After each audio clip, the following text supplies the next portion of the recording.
اما بعد فاعوذ باللہ من الشیطان الرجیم بسم اللہ الرحمن الرحیم۔ ہے زمانہ محترم صدیق تیری شان کا، ہے زمانہ محترم صدیق تیری شان کا، صدق کا، اخلاص کا، ایمان کا، ایقان کا۔ تجھ سے پھیلا نور اسلام عرب و شام میں، تجھ سے پھیلا نور اسلام عرب و شام میں، مٹ گیا وہ نام ابطال کا، کفر کا، طغیان کا۔ انبیاء کے بعد ہے رتبہ تیرا سب سے بلند، انبیاء کے بعد ہے رتبہ تیرا سب سے بلند، ہے مقتدیٰ علی کا، عمر کا، عثمان و سلیمان کا۔ واجب الاحترام، قابل الصلاح احترام اور میرے ہم نشین طلباء اکرام، السلام علیکم ورحمۃ اللہ وبرکاتہ۔ آج میں آپ کے سامنے جس عظیم الشان شخص کا تذکرہ کرنے کی سعادت حاصل کر رہا ہوں، وہ شخص افضل البشر بعد الانبیاء بھی ہے اور امام الصحابہ بھی ہے۔ دنیا اس عظیم ہستی کو صحابی رسول بھی کہتی ہے، سسر رسول بھی کہتی ہے، خلیفہ رسول بھی کہتی ہے، ساتھی رسول بھی کہتی ہے، مزار و غار میں یار رسول کہتی ہے، وفادار رسول کہتی ہے، حبدار رسول کہتی ہے، جانثار رسول کہتی ہے، خلیفہ بلافظ امیر المؤمنین حضرت سیدنا ابو بکر صدیق کے خوبصورت ناموں سے جانتی ہے۔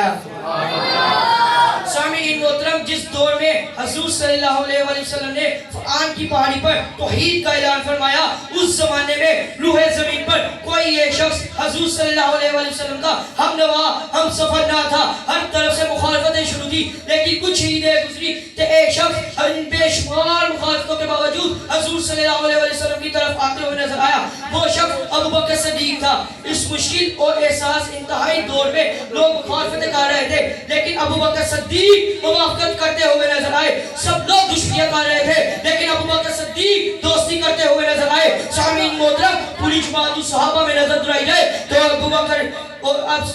پوری جماعت الصحابہ میں نظر درائی جائے تو اول آنے والے ابو بکر صدیق نظر آتے ہیں۔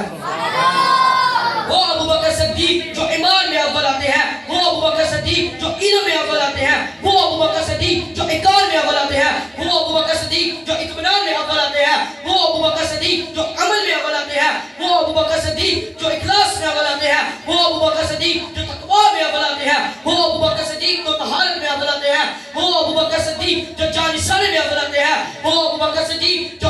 قربانی میں اول آتے ہیں، وہ ابو بکر صدیق جو فرما برداری میں اول آتے ہیں، وہ ابو بکر صدیق جو بیعت میں اول آتے ہیں، وہ ابو بکر صدیق جو مصافحہ میں اول آتے ہیں، وہ ابو بکر صدیق جو تصدیق میں اول آتے ہیں، وہ ابو بکر صدیق جو بیعت میں اول آتے ہیں، وہ ابو بکر صدیق جو دعوت میں اول آتے ہیں، وہ ابو بکر صدیق جو خلافت میں اول آتے ہیں، وہ ابو بکر صدیق